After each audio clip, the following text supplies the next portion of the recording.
ba may jaay ba ngay jaay say wurus mbaa say takkaay ngir man. dëgg la te man tamit sama yaay dafa def moom mu gën maa yokk toog.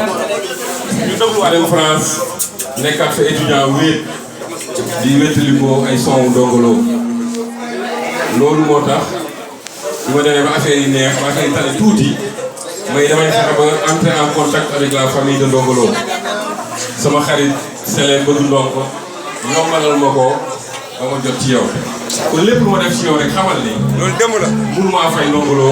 dëgg la mënu ma laa fay. wax loolu ca kaw.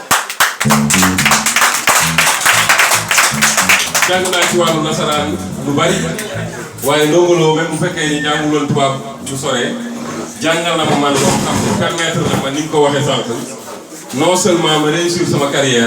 dëgg la waaye Scrabble boobu ma doon def ma dem ba nekk ci vice champion du monde ak champion d'Afrique. kon man mënu maa fay Ndongo Lo. li ma leen di ñaan rek yéen waa famille Ndongo Lo yëpp mooy.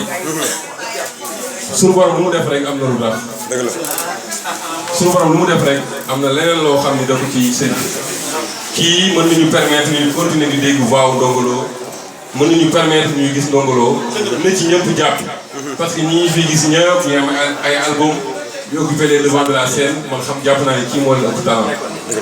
pare naa pour def ci sama doole def ci lu ma mën pour que album yi concrétisé wu. def ko ma nag.